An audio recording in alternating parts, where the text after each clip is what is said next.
Okay, ಮತ್ತೊಂದು breaking news ಬರ್ತಾ ಇದೆ. ಸ್ಯಾಂಡಲ್ವುಡ್ನ ಸೆಂಚುರಿ ಸ್ಟಾರ್ ಶಿವಣ್ಣ ನಿವಾಸದ ಮೇಲೂ ಕೂಡ ಈಗ ದಾಳಿಯಾಗಿದೆ, ಐಟಿ ರೇಡ್ ಆಗಿದೆ ಅಂತಕ್ಕಂಥದ್ರ ಬಗ್ಗೆ ಮಾಹಿತಿ ಇದೆ. ಇನ್ನು ನಿರ್ಮಾಪಕ ಜಯಣ್ಣ ಅವರ ನಿವಾಸದ ಮೇಲೆ ಕೂಡ ದಾಳಿಯಾಗಿದೆ. ಅಲ್ಲಿಗೆ 5+2 7 ಜನ ದಿಗ್ಗಜರ ನಿವಾಸಗಳ ಮೇಲೆ ಐಟಿ ರೇಡ್ ಆಗಿದೆ. ನಟ ಶಿವರಾಜ್ ಕುಮಾರ್, ಅವರ ತಮ್ಮ ಪುನೀತ್ ರಾಜ್ಕುಮಾರ್, ನಿರ್ಮಾಪಕ ಜಯಣ್ಣ, ವಿಜಯ್ ಕಿರಗಂದೂರ್, ರಾಕ್ಲೈನ್ ವೆಂಕಟೇಶ್ ಮತ್ತು ಸಿಆರ್ ಮನೋಹರ್ ನಿವಾಸದ ಮೇಲೆ ಇವತ್ತು ಐಟಿ ರೇಡ್ ಮಾಡಿದ್ದಾರೆ. ಅಧಿಕಾರಿಗಳು ಎಲ್ಲ ದಾಖಲೆಗಳನ್ನು ಕಲೆಕ್ಟ್ ಮಾಡ್ತಾ ಇದ್ದಾರೆ, ಪರಿಶೀಲನೆ ಮಾಡ್ತಾ ಇದ್ದಾರೆ. ಎಲ್ಲರೂ ಕೂಡ ಅವರವರ ನಿವಾಸದಲ್ಲಿಯೇ ಇದ್ದಾರೆ ಅಂತಕ್ಕಂಥ ಮಾಹಿತಿ ಇದೆ. ಅವರಿಂದಲೇ ನೇರವಾದಂತಹ ಉತ್ತರವನ್ನು ಪಡ್ಕೊಳ್ತಾ ಇದ್ದಾರೆ. ಇವತ್ತು ಬಹುಶಃ ಮಧ್ಯಾಹ್ನ ಸಾಯಂಕಾಲದ ತನಕವೂ ಕೂಡ ಈ ಐಟಿ ರೇಡ್ ಮುಂದುವರಿಬಹುದು. ಹಾಗಾಗಿ ನಾಗವಾರದಲ್ಲಿ ಇರತಕ್ಕಂಥ ನಟ ಶಿವರಾಜ್ ಕುಮಾರ್ ಅವರ ನಿವಾಸ, ನಿರ್ಮಾಪಕ ಜಯಣ್ಣ ಅವರ ನಿವಾಸ, ಪುನೀತ್ ರಾಜ್ಕುಮಾರ್ ಅವರ ಸದಾಶಿವನಗರದ ನಿವಾಸ, ಯಶ್ ಅವರ ಮನೆ ಮೇಲೆ ವಿಜಯ್ ಕಿರಗಂದೂರ್, ರಾಕ್ಲೈನ್ ವೆಂಕಟೇಶ್ ಮತ್ತು ಸಿಆರ್ ಮನೋಹರ್ ಇವರೆಲ್ಲರ ಮನೆಯ ಮೇಲೂ ಕೂಡ ಆದಾಯ ತೆರಿಗೆ ಇಲಾಖೆ ಅಧಿಕಾರಿಗಳು ದಾಳಿಯನ್ನು ಮಾಡಿ ದಾಖಲೆಗಳನ್ನು ಪರಿಶೀಲನೆ ಮಾಡ್ತಾ ಇದ್ದಾರೆ. ಆದಾಯ ತೆರಿಗೆಯನ್ನ ಕಟ್ಟುವಂತಹ ಸಂದರ್ಭದಲ್ಲಿ ವಂಚನೆ ಮಾಡಿದ ಆರೋಪಗಳು ಇವರ ಮೇಲೆ ಇರಬಹುದು, ಅಥವಾ ಅದಕ್ಕೆ ಸಂಬಂಧಪಟ್ಟಂತೆ ಐಟಿ ಇಲಾಖೆ ಅಧಿಕಾರಿಗಳೇ ಮಾಹಿತಿಯನ್ನು ಕಲೆ ಹಾಕಿರಬಹುದು.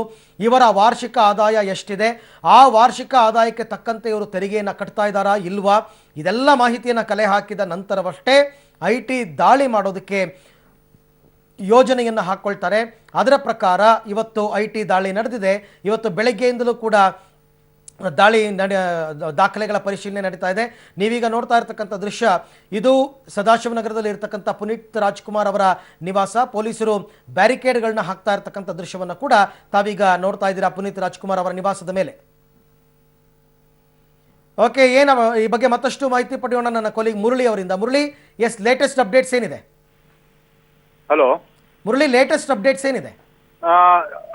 ಅರವಿಂದ್, ಈಗ ಸಹ ಒಂದು ಮಾಹಿತಿ ಹೊರಗಡೆ ಬರ್ತಾ ಶಿವರಾಜ್ ಕುಮಾರ್ ಮತ್ತು ನಿರ್ಮಾಪಕ ಜಯಣ್ಣ ಅವ್ರ ಮನೆ ಮೇಲೂ ಸಹ ದಾಳಿ ನಡೆದಿದೆ ಅನ್ನೋದ್ರ ಬಗ್ಗೆ ಈಗ ಮಾಹಿತಿ ಸಿಗ್ತಾ ಇರುವಂತದ್ದು. ಅಂದ್ರೆ ಶಿವರಾಜ್ ಕುಮಾರ್ ಅವರ ಮನೆ ಟೆಕ್ ಪಾರ್ಕ್ ನ ಮನೆ ಏನಿದೆ, ಮನೆಯಲ್ಲೂ ಸಹ ದಾಳಿಯನ್ನ ನಡೆಸಿ ಮಾಹಿತಿಯನ್ನ ಕಲೆ ಆಗ್ತಾ ಇದ್ದಾರೆ. ಜೊತೆಗೆ ಅಲ್ಲೂ ಸಹ ದಾಖಲೆಗಳನ್ನ ಪರಿಶೀಲನೆ ಮಾಡ್ತಾ ಇರುವಂತದ್ದು. ಇನ್ನೊಂದು ಕೋಟಿ ನಿರ್ಮಾಪಕ ಜಯಣ್ಣ ಅವರ ಮನೆ ಮೇಲೂ ಸಹ ದಾಳಿ ನಡೆದಿದೆ ಅನ್ನೋದ್ರ ಬಗ್ಗೆ ಈಗ ನಾಗೂರದ ಅವರ ಮನೆ ಮೇಲೂ ಸಹ ದಾಳಿ ನಡೆದಿದೆ. ಜೊತೆಗೆ ಹೊಸಕೆರೆ ಹಳ್ಳಿಯಲ್ಲಿರುವಂತಹ ಮನೆ ಮೇಲೂ ಸಹ ದಾಳಿಯನ್ನ ನಡೆಸಿ ಅಲ್ಲಿ ತನಿಖೆಯನ್ನ ಮಾಡ್ತಾ ಇದ್ದಾರೆ ಅನ್ನೋದ್ರ ಬಗ್ಗೆ ಈಗ ಮಾಹಿತಿ ಸಿಗ್ತಾ ಇರುವಂತದ್ದು. ಅರವಿಂದ್, ಒಬ್ಬೊಬ್ಬರ ನಿವಾಸದಲ್ಲಿ ಸುಮಾರು ಎಷ್ಟು ಜನ ಅಧಿಕಾರಿಗಳ ಟೀಮ್ ಇದೆ ಮುರಳಿ?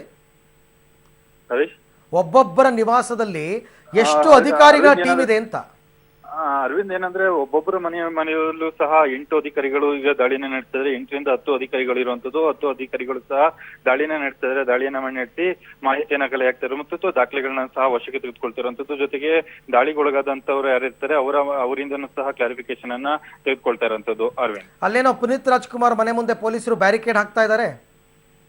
ಅರವಿಂದ್, ಏನಂದ್ರೆ ಅಭಿಮಾನಿಗಳು ಸಹ ಬರುವ ಸಾಧ್ಯತೆಗಳಿದಾವೆ. ಜೊತೆಗೆ ಈ ಮಾಹಿತಿ ಈಗಷ್ಟೇ ಅಂದ್ರೆ 20-25 ನಿಮಿಷದ ಹಿಂದಷ್ಟೇ ಅಧಿಕೃತವಾಗಿ ಹೊರಗಡೆ ಬಂದಿರುವಂತದ್ದು. ಜೊತೆಗೆ ಸುದ್ದಿಯು ಸಹ ಸಾಕಷ್ಟು ಹರಿದಾಡ್ತಾ ಇರೋ ಹಿನ್ನೆಲೆಯಲ್ಲಿ ಅಭಿಮಾನಿಗಳು ಬರ್ತಾರೆ. ಜೊತೆಗೆ ವಾಹನ ಸಂಚಾರಕ್ಕೆ ಇಲ್ಲಿ ತೊಂದರೆ ಆಗ್ತಾ ಇರುವಂತದ್ದು. ಜೊತೆಗೆ ಮನೆಯ ಮುಂದೆ ಬಂದು ಏನಾದ್ರು ಹೈಡ್ರಾಮಾ ಆಗೋ ಸಾಧ್ಯತೆಗಳಿರ್ತವೆ. ಆ ಹಿನ್ನೆಲೆಯಲ್ಲಿ ಮುನ್ನೆಚ್ಚರಿಕೆ ಕ್ರಮವಾಗಿ ಬ್ಯಾರಿಕೇಡ್ ಅನ್ನ ಹಾಕ್ತಿರುವಂತದ್ದು. ಜೊತೆಗೆ ಐಟಿ ಅಧಿಕಾರಿಗಳು ಸಹ ಸ್ಥಳೀಯ ಪೊಲೀಸರಿಗೆ ಈಗ ಕೇಳ್ಕೊಂಡಿರುವಂತದ್ದು. ಯಾವುದೇ ರೀತಿಯ ಸಹ ತೊಂದರೆಗಳು ಸಹ ಈ ದಾಳಿಗೆ ಸಂಬಂಧಪಟ್ಟಂತೆ ಆಗ್ಬಾರ್ದು ಅಂತ ಹೇಳಿ ಐಟಿ ಅಧಿಕಾರಿಗಳು ಸಹ ಲೋಕಲ್ ಪೊಲೀಸ್ ಅವರಿಗೆ ಮನವಿಯನ್ನ ಮಾಡ್ಕೊಂಡಿದ್ದಾರೆ. ಮನವಿ ಮಾಡ್ಕೊಂಡಿರೋ ಹಿನ್ನೆಲೆಯಲ್ಲಿ ಬಿಗಿ ಬಂದೋಬಸ್ತ್ ಅನ್ನ ಮಾಡ್ಕೊಳ್ತಾ ಇರುವಂತದ್ದು. Arvind, okay Murali, thank you ತಮ್ಮೆಲ್ಲ ಮಾಹಿತಿಗಾಗಿ. ಅಲ್ಲಿಗೆ ಸ್ಯಾಂಡಲ್ವುಡ್ ನಲ್ಲಿ ಬೆಳಗ್ಗೆನೆ ಐಟಿ ಶಾಕ್ ಕೊಟ್ಟಿದ್ದಾರೆ ಐಟಿ ಇಲಾಖೆ ಅಧಿಕಾರಿಗಳು.